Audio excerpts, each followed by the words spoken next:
안녕하세요. 안녕하세요, 선생님. 불러주셔서 감사합니다. 네, 우리 채널을 아주 예쁘게 장식해주고 좋은 글을 많이 써주신 우리 작가님이신데 오늘은 작가로서가 아니라 아이를 셋 낳은 네. 엄마로서 저희가 초대를 했습니다. 네, 그런데 요새는 하나도 낳지 않는다고 야단들을 하는데 어떻게 셋이나 낳으셨어요? 저도 매일매일 깜짝깜짝 놀라요. 돌아보면 하나가 더 있고 저쪽에 또 하나 있고.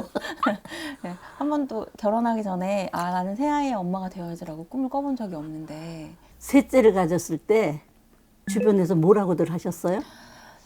사실 저한테는 너무 청천벽력 같은 그런 소식이었고 친정 엄마한테 말씀을 드려야 되는데 엄마한테 말씀을 못 드리겠는 거예요. 죄송해서. 위가 아들이 둘이다 보니까 아들 셋 괜찮겠어? 뭐 이런 얘기를 되게 많이 하고 걱정을 많이 했는데 오히려 아이가 셋인 가정에서는 너무 잘했다고 칭찬해 주시고 격려해 주셔가지고 그랬어요? 네, 그래서 하나보다 셋이 더 어려울 텐데. 뭐 어렸을 때는 힘들 거다. 어쩔 수 없이 힘들지만 조금만 키워놓으면 제일 좋은 친구가 될 거다. 그러니까 걱정하지 말아라. 조금만 있으면 된다. 이러시는데 그게 믿어졌어요? 아니요, 선생님. 네, 아니요. 믿어지지도 않고 이게 무슨 말인지 일단 이해가 잘 안 돼서 아웅다웅 싸우는 두 아이들만 보니까 저도 사실 아이가 셋이잖아요. 근데 위에 아이들이 동생을 돌보더라고.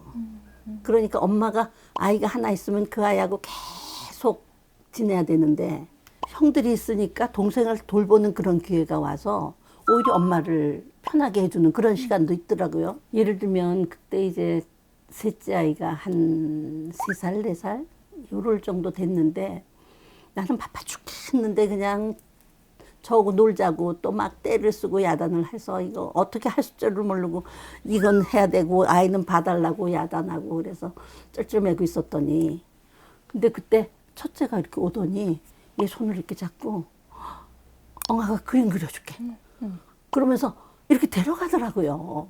그래서 제가 그게 걔도 아직 학교 들어가기 전이었는데 이렇게 데려가는데 제가 와 이럴 수도 있구나. 그러니까 또 형이 데리고 가니까 또 가서 둘이 같이 그림 그리고 잘 놀더라고요. 그래서 많다고 꼭 힘든 게 아니구나. 저는 그때 처음 이제 그런 경험을 했던 생각이 나네요. 아이가 셋이면 똑같은 아이들 뭐 키우면 그게 그걸 텐데 그런데 전혀 다르지 않아요? 너무 달라요, 선생님. 저는 첫째랑 둘째가 다른 건 이해를 했거든요. 그럼 셋째는 그 중간에 어느 지점이어야 되잖아요. 첫째를 반 담고 둘째를 반 담는다든가. 근데 정말 희한한 애가 하나 더 나온 거예요. 셋째는 또 딸이잖아요. 네. 그래서 정말 너무 오묘하다. 어떻게 이렇게 다른 게 하나도 없지? 이런 생각. 다 다르니까 또 키우는 기쁨이 더 크지 않아요? 더 재미있고 네. 어떤 면으론 네. 뭐 또 하나마다 다 새로운 네, 경험이라서 네, 네, 더 네. 힘든 것도 있긴 하지만 네. 다 똑같으면 재미가 없을 텐데 아이마다 또 다 다르잖아요. 네. 저도 아이 셋을 키우면서 이제 똑같은 과정을 이렇게 거치면서 자랐는데 중학교 2학년 때쯤인가 그때는 이제 구구단을 배우잖아요. 근데 첫째 아이 때는 구구단을 배우는데 얘한테 물어보면 너무 잘하는 거예요. 뭐 둘째가 이제 또 2학년이 되니까 또 구구단을 외우는데 이 녀석은 또 전혀 달라요. 77 그러면 이러고 있다가 페인트 7 그러는 거예요. 88 공백팔 제가 아직도 안 잊어버려요. 너무 어처구니가 없어서 아니 쟤는 넉살도 좋다. 구구단 못 외우면 못 외운다 그러지 딴청을 부리면서 또 저를 웃기고 근데 그런 게 너무 신기하더라고요. 근데 이제 셋째가 또 이제 2학년이 되잖아요. 근데 그때 걔는 진짜 나가 놀기만 좋아하는 아이라 집에 붙어 있질 않았는데 구구단을 이제 외워보라고 77 그럼 페인트 칠이라도 나와야 될 텐데 얘는 뭐더라? 뭐더라? 근데 신기한 거는 만약 첫째가 그랬으면 제가 막 열이 났을 거예요. 이 아이가 이렇게 바본가? 이거 어떡하지? 막 빨리 외우게 해야지 이럴 텐데 셋째가 뭐더라? 그런데 그 모습이 너무 귀여운 거예요. 허용치가 좀 달라졌나 봐요. 허용치 기대치가 다르고 그래서 그런지 모르지만 이러면서 엄마도 성숙하는구나. 그냥 잘하는 것만이 좋은 게 아니고 이런 모습도 예쁘고 이런 모습도 예쁘고 이런 모습도 내가 수용할 수 있고 엄마가 이렇게 성장하는구나 그런 생각도 제가 했던 적이 있어요. 그 실제 아드님은 대학 교수님 아니세요? 뭐더라? 모두라가 이 교수님 대학 교수님 아니세요? 진짜 구구단도 못 외우는 아이가 화학 박사가 됐어요. 그러니까요. 네, 그래서 지금은 미국 대학에서 학생들 가르치고 있죠. 저 이제 걱정 안 해요. 진짜 걱정할 건 하나도 없어요. 네. 정말 그 아이 다 가지고 태어난 게 있기 때문에 뒤에서 그만 잘 지켜보면 삐뚤만 가지 않게 이렇게 해주면 아이들은 다 잘 자라요. 오히려 엄마가 안 건드린 애들이 또 성격이 더 좋나? 뭐 이런 생각도. 엄마가 왜 건드리죠? 그러니까 뭐 건드린다기보다는 이렇게 뭔가 이렇게 이러지 너무 마, 봐주려고. 이러지 마, 저러지 마, 혹은 이렇게 좀 체크해주고 이런 친구들보다 그냥 약간 좀 넘어가지고 이렇게 좀 빈틈이 있으면 또 애들이 또 더 잘 크나 이런 생각도. 그래서 그거는 좀 요새 엄마들하고 약간 다른 생각인 것 같은데 요새 엄마들은 너무 아이들을 돌봐주고 뭘 해주고 뭘 시켜야 되고 맞아요, 그냥 앞에서 끌고 가야 되고 뒤에서 밀고 가야 되고 이런 생각을 하는데 그건 이제 엄마 생각이고 제가 아까 그랬잖아요. 첫째가 만약 뭐더라 이랬으면 내가 막 화났을 거예요. 막 화나고 이 자식이 그냥 공부 안 하고 뭐 했어 이럴 테지만 셋째쯤 되니까 그래도 그거 못 외워도 괜찮아. 너무 예쁜데 뭐 그냥 무조건 예쁜데 그래서 엄마들이 자꾸 퇴근하고 뭘 해주려고 하는 그런 생각을 안 하면 아이가 자유롭잖아요. 아이가 자유롭게 자기 페이스에 맞춰서 자라나니까 그게 아이한테도 좋고 엄마한테도 좋고. 그게 낫다. 네. 그래도 뭔가 좀 해줘야 될 것 같죠? 네. 그래도 뭐 좀 해줘야 엄마니까 뭔가 좀 이렇게 삶의 지표도 좀 알려줘야 될 것 같고. 저는 이제 그때 이런 생각을 해. 절 보고 너는 그럼 잘 살았니? 너도 완벽하지 않잖아.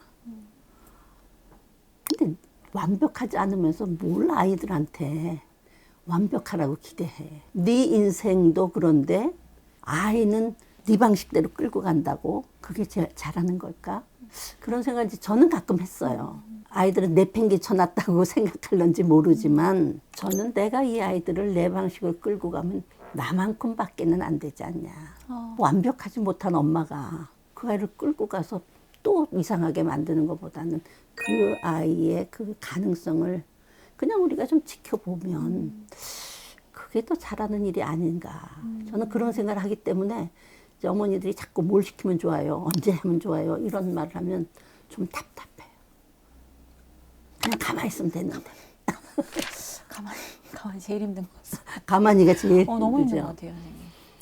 가만히가 제일 힘든데 사실은 그게 자연스러운 거예요. 왜냐하면 이렇게 아이들을 이렇게 지켜보세요. 그냥 빈둥빈둥 노는 아이들은 하나도 없어요. 뭔가 가서 만지고 뭔가 뒤적거리고 그럼 이제 엄마들이 그거 왜 건드리냐 이러는데 그게 이 아이는 공부거든. 그럼 세상을 하나하나 배워나가는 거예요. 그러니까 뭐 하다가 뜨거우면 뜨거운 것도 배우고 이렇게 하면 쓰러져. 그런 거는 불완전한 거구나. 뭐 이런 것들을 하나하나 다 배워가는데 엄마들은 완벽한 제대로 된 상황에서 이렇게 가는 것만 길이라고 생각해서 그 길을 자꾸 가르쳐 주려니까 전 답답해요.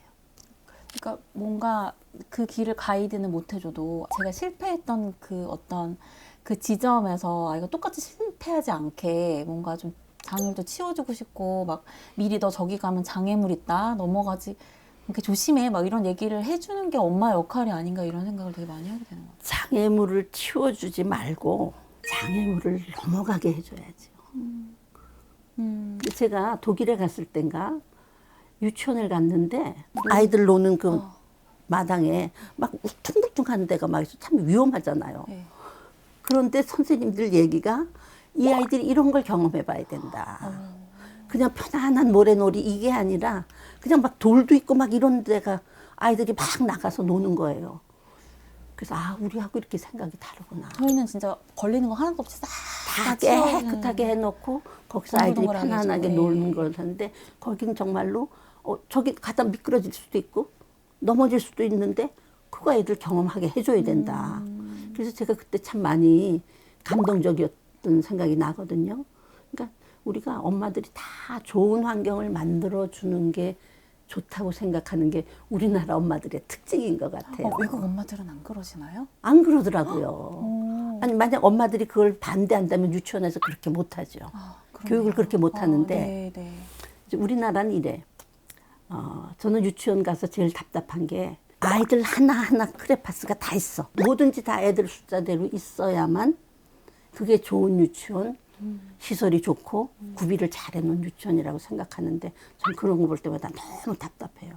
그럼 얘네들은 서로 나누어 쓰고 쉐어하는 걸 언제 배워? 배울 기회가 없어요. 근데 우리가 하나나 두 개밖에 없어 책상 위에. 그러면 기다려야 돼. 너 그거 빨리 쓰고 나 좀 줘. 나도 그릴래. 이러면서 서로 딜도 할 줄 알고 기다릴 줄도 알고 자기가 하고 싶지만 또 얘한테 양보도 하고 이런 걸 배우는데 우리 유치원엔 너무 많이 풍부해.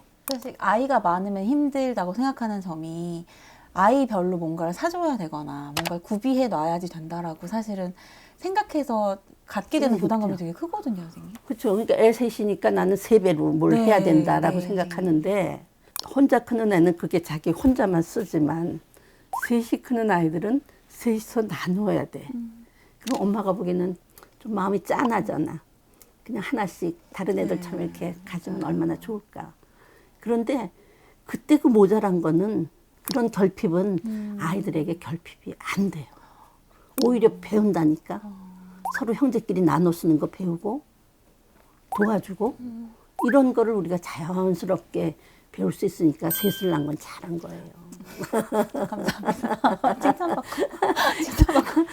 힘들지만 아이들 셋 키우는 게 뭐 세 배로 힘들다, 뭐 어쩔 때 더 힘들지도 몰라. 그렇지만 또 한편으로 그 아이들이 주는 기쁨이 얼마나 커요. 네, 맞아요, 선생님. 그러니까 하나 키우는 엄마에 비해서 세 배, 최소 세 배는 나는 기쁨을 누리고 있다. 그렇게 생각해야지.